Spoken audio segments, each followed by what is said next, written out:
Hi, this is Diane Lovetobake on YouTube. And what we're going to make are cookies. These particular cookies, well, we're going to make three. We're going to make three different kinds of cookies with one cookie dough. I have a little bit of a quick story to tell you though before we begin. I was going through a cookbook of my grandmother's, and I happened to come across this tiny little piece of paper, and I don't know if you can see how brown it is and how old. It's actually, let me move this out of the way here. The paper is literally just falling apart. That's how old it is. I estimated, I don't know, probably at least maybe 100 years, something like that. I mean, it really is. And it has a recipe, a cookie recipe on it, but it has no name on it of the name of the recipe. It didn't even have the temperature or how many cookies it makes or how long to bake them. And when I came across it, I thought, you know what do I got to lose but to try this recipe, see what kind of cookies come out of it, see if I'm going to like them, see if someone else is going to like them in the family. Well, it was all yes. They're terrific cookies. I don't know the name. I mean, you could say sugar cookie, you could say thumbprint cookie, chocolate chip cookie, you know, because you'll see how I'm going to garnish them. But it's an exceptional cookie recipe. I guess I'll probably never find out what the name of the cookie is or where this recipe originated from, but I just got I got a big kick out of doing it, and I hope that you'll give this recipe a try and maybe enjoy these cookies too. So I'll go through the directions slowly because I no longer list them on the bottom of my video. I'll explain that later. And a simple cookie, but just absolutely delicious. So let's get started. First off, we're going to use a half a cup of granulated sugar. But before I put that in, let's go ahead and put the butter in. You need 1 cup of butter. Now, if you don't have butter or you prefer margarine, go ahead. I've tried it with both, and it's exceptional. It really is. But you need 1 cup of either butter or margarine. I've had it at room temperature. I broke it up into, or cut it up into small pieces because it's easier to cream and a lot faster for the video. So I'm just going to plug my mixer in here. Now you certainly can make these with a hand mixer, but I'm using my stand because it's quicker for my video. I'm going to warn you about the sound of the mixer.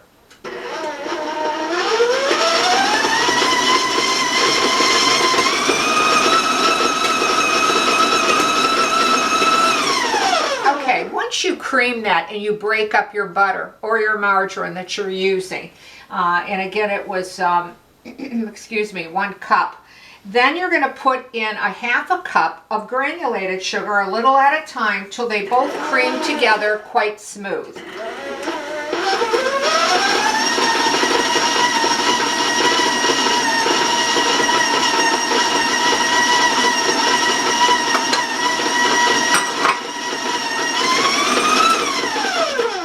That shouldn't take you very long at all, within maybe a minute or two or something like that. This is what was the interesting part. It called for 1 egg, which I've had at room temperature. I'm going to put that in and beat it in. Again, warn you about the sound.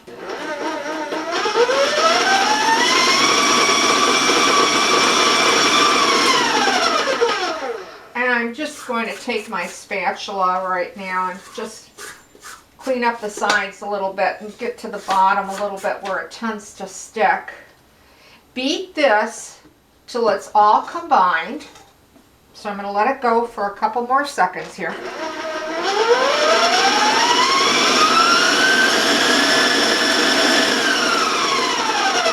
Okay.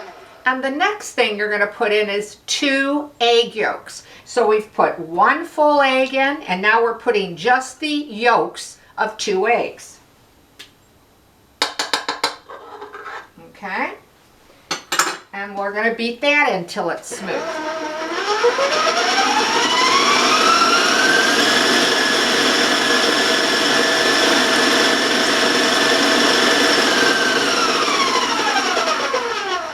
we're going to put in a half a teaspoon of vanilla.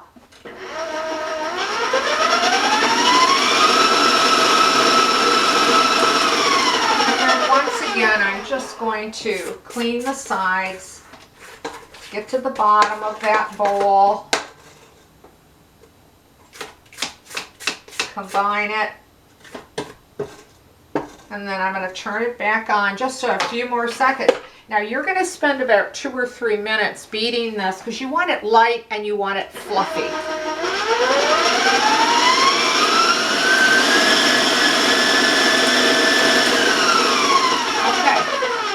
The last thing that we're going to put in is flour. And you need 2 cups of flour that we're going to put a little in at a time at a low speed.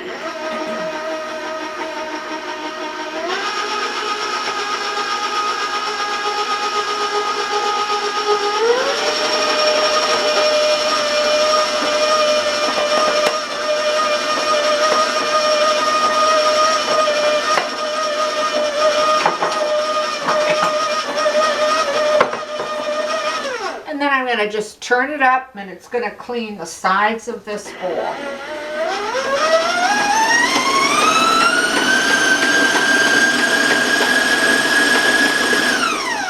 Now, you don't want to overbeat any cookie dough batter because I think that it becomes a tough cookie or a dense cookie. I'm just going to take off the excess off my paddle here. And then I'm going to show you what the cookie dough looks like. So we'll put that over to the side. And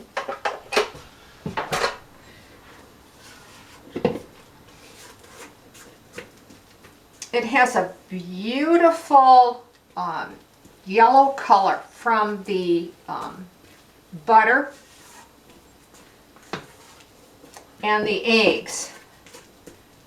Okay, and this, I'm just making sure that, you know, it's combined. And it is a sticky batter, and it has some weight to it, but I'm going to just wipe my fingers here. Okay, and what I wanted to tell you is that you can use a tablespoon if you want. I got about 36 cookies out of them, and I used a cookie scoop, but if you don't have a cookie scoop you can certainly use a tablespoon. And I just brought out some of my cookie scoops because many times people will say, well, what size did you use, that type of thing. So this again shows the smallest one. I'm actually using this one, and then of course they get bigger and bigger as you go along. But I just want to show you, so in contrast, the size that I'm using, okay, is this one for that. And it's about equivalent to a tablespoon of cookie dough, okay? Now, you'll need a cookie pan, cookie sheet, and go ahead, use your parchment paper if you want. If you don't want to, just use a light oil spray because there's a lot of butter in here, so you really don't need to have, you know, a lot of oil or grease on your pan. But if you're not going to use the parchment, just lightly spray it with your oil spray, okay? And what I did find to be successful doing these cookies is that I placed them about 1.5 inches apart. And they do spread a bit, not a lot, but they will spread when they bake. And I'm just going to put down 4 of them here, and then we're going to talk about you know, the garnish, that kind of thing, okay? And let's start off with, I have some milk chocolate morsels. And then, now you could mix this all in your batter. I mean, if you want to make them all chocolate chips, you can. And I'm putting about 5. You can put 6 little pieces on if you like, or mix it in your batter. And then I have some chocolate jimmies here. And then you can put those on top, and then I just just lightly press down on them a little bit with the jimmies. And then with a little bit of water here in this little cup here, I'm just going to put my finger in there and make a little imprint, sort of like, you know, a thumbprint cookie.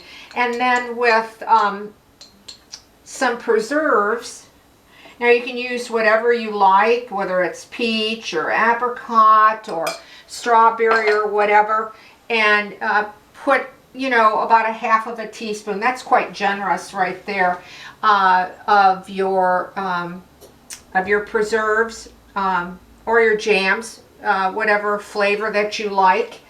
And I did have family taste them, and some actually liked the chocolate chip. Others preferred the ones with the jimmies on it. So, you know, what's fun about this is that, you know, you have 4 different kinds of cookie with one recipe. So it's quick and it's easy.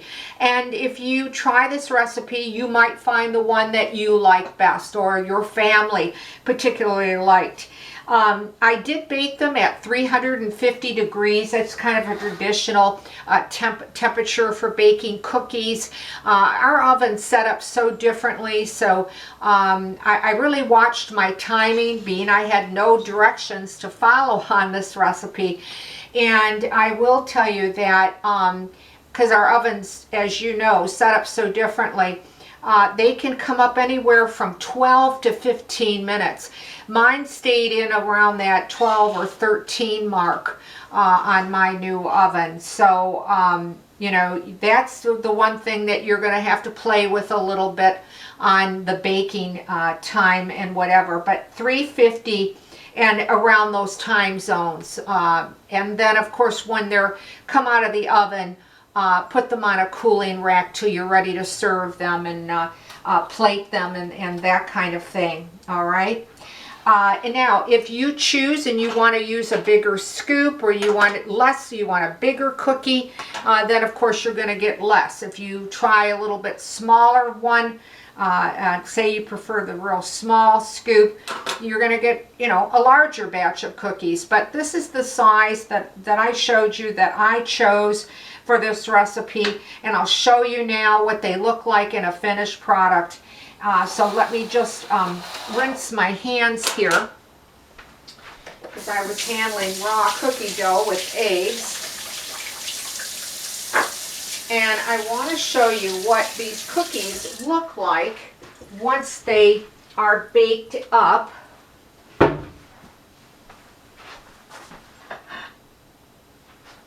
And this is how they turned out. They really baked up quite beautiful. You can see I have the ones with the chocolate jimmies, then I have the one with the preserves in it, and then I have the ones with the chocolate chips. So what we're going to do now is, why don't we just break open into one of them. Now, the underside of them will have a hard or crisp bottom. And you can see the way that they did bake up. They are a golden brown. They did produce sort of a golden ring around the edge. The top is still relatively more of a pale color. It is a hard finish cookie, so I wanted to tell you a little bit about it. When you break open into it, though, okay, it is a chewy cookie. It's a semi-moist cookie. It's not extremely dry. I don't know. We'll break another one open because this might be harder to see because of the preserves. But when I squeeze it, you can see, I hope that you can see how moist it is. So it's a semi-chewy, moist cookie. So let's try one now with the colored jimmies. Again, the outside perimeter has that golden ring to it, a little bit of brown in the center. Again, it's a hard finish cookie on the top and on the bottom. But when you break open into it, now I'm squeezing this, I hope you can see how, delicate they are. They're not a real dense cookie or real heavy cookie. They're about medium in density, and the inside, again, it's moist, but it has a chew to it. So it's really, a great tasting cookie. The chocolate chip is exactly the same on the inside. We talked about the color and what to expect from it. The reason that I'm going into such detail is that this recipe, like I said, I don't know the name. I don't know where it originated from, or how long my grandmother baked them or whatever, but it was fun. It was fun to do, and that's why I'm going into detail, all right? I think another reason too is that I spent 30 years in a classroom, so forgive me, I tend to be stuck on a lot of details when I describe something. But this was a fun recipe to put together. I had fun, and it was really cool to be able to find, again, this little tiny piece of paper. And it's written so small, the print on this old piece of paper, to make these delicious cookies of today. I hope you try this recipe, and if you do and you like it, we'll leave a comment, because I always like to hear from you. I also want to mention that I'm no longer, as I said earlier, putting the ingredients on, because so many people take my work and post them and pin them in all different places. And it is very frustrating when I see someone write a question or a comment and I can't get it. I can't answer it. So I'm going to ask you to please solely watch me on YouTube. And I'm certainly not alone. There's so many other people on YouTube that, I think they feel the same way as I do. So if you try the recipe and you like it, give me a like, or if you're so inclined and you'd like to subscribe to the channel. If you're looking for cookies, out of I think over 650 videos I have a lot of cookie selection, a lot of Italian cookies and American cookies, and please, check it out. So again, and also if you like the video, boy, give me a like. That would be fantastic. So I want to thank you for watching Diane Lovetobake on YouTube. Stay safe and stay well, and I'll see you soon.